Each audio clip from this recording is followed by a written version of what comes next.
মাঠে যারা কাজ তারা যেন প্রত্যেকটি কেন্দ্রে বুথে লাইভ বা ছবি সংগ্রহ, আমরা কোথায় ছবি নিতে যাই যেখানে কারচুপি হয়, যেখানে সুষ্ঠু নির্বাচন হয় সেখানে কিন্তু আমরা দুই একবার গিয়ে কিংবা যদি দেখি খবর যেখানে পাই সেখানে কিন্তু আমরা যাই।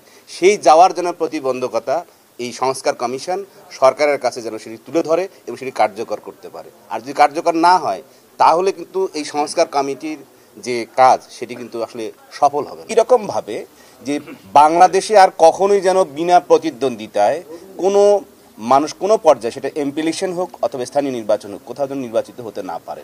এবং যারা নির্বাচনের কারচুপির সাথে জড়িত শুধুমাত্র রিটার্নিং অফিসার থেকে নয়, শুধু সরকারের প্রধান বা সরকারের অন্যান্য পর্যায় থেকে নয়, এখন নির্বাচন কমিশনে যারা দায়িত্ব পালন করবেন তাদেরকেও শাস্তির আওতায় আনতে হবে।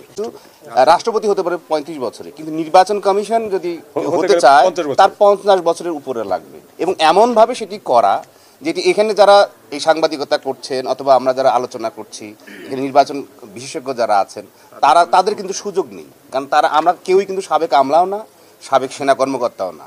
সো এই কারণেই যে নির্বাচন নিয়ে শুধু গবেষণা করলেই আপনি একসময় গিয়ে আপনার সেই দক্ষতা যেটি অর্জন করলেন সেটি মাঠে অথবা নির্বাচনী ব্যবস্থা আপনি ব্যবহার করতে পারবেন, সেটি সুযোগ এই আইনে নাই।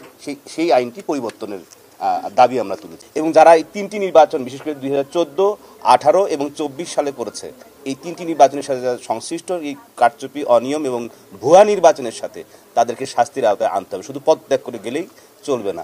একই রকমভাবে যে পাকিস্তানি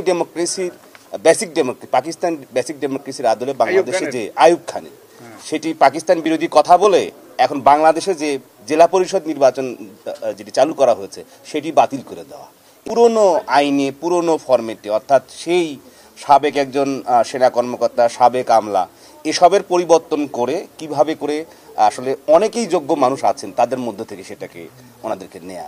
এরকম অনেকগুলো প্রস্তাব এসেছে। এর বাইরে রাষ্ট্রপতি নির্বাচনের ক্ষেত্রে এবং নির্বাচন কমিশন নির্বাচন ক্ষেত্রেও জাতীয় সংসদে নির্বাচিত প্রতিনিধিদের মধ্য থেকেই একটি কমিটির মধ্য দিয়ে উভয়, অর্থাৎ সরকারি দল এবং বিরোধী দল, তাদের ঐক্যমত্যের ভিত্তিতে করা।